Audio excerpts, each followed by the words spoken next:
তোলাবাজির টাকা না পেয়ে দাদু ও নাতিকে বেধড়ক মারধর, গুরুতর চোট পেয়ে হাসপাতালে চিকিৎসাধীন নাতি। ঘটনায় চাঞ্চল্য হারোয়ায়।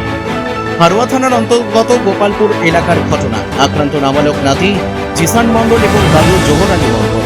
অভিযোগ, এলাকায় দুষ্কৃতীদের দৌরাত্ম্য বেড়েছে। ব্যবসায়ীদের কাছে তোলা আদায় করছে দুষ্কৃতীরা। তোলা না পেলে চলছে মারধর হুমকি। অভিযোগ, একটি রঙের দোকানে তোলা আদায় করতে যায়। দোকানের মালিকের অনুপস্থিতিতে তার নাবালক নাতির কাছে তোলার টাকা চায়। সে টাকা না পেয়ে ওই নাবালককে এলোপাথারি মারধর করে, মাথায় ধারালো অস্ত্র দিয়ে আঘাত করে, রক্তাক্ত জখম করে দেয়।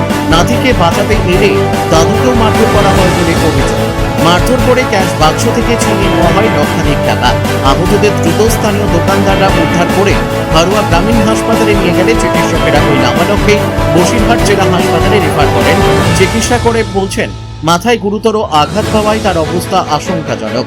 এই ঘটনায় হারোয়া থানায় 6 জনের বিরুদ্ধে লিখিত অভিযোগ দায়ের করেছে আহতদের পরিবার। অভিযোগ পেয়ে ঘটনার তদন্ত শুরু করেছে পুলিশ। গোপালপুর বটতলা বাজারে আমার দাদা জাফর আলী মন্ডল ওর রঙের দোকান আছে।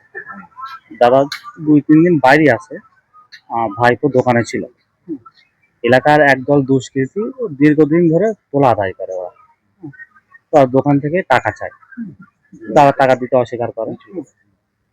এবার আজকের সন্ধ্যাবেলায় ভাইপো দোকানে ছিল। সন্ধ্যার সময় বিভিন্নভাবে থেকে টাকা কালেকশন হয়, প্রায় লক্ষাধিকের ওপর টাকা কালেকশন হয়েছে। ওরা 4 দোকানে বসেছিল। ওরা হঠাৎ অতর্কিত এসে দোকানে হামলা করে ভাইপোকে প্রচন্ড মারধর করে এবং ওই টাকাগুলো লুটপাট করে নিয়ে চলে যায়। ওরা দীর্ঘদিন ধরে বটতলা বাজারে বিভিন্ন রকম সন্ত্রাস করে বেড়ায়।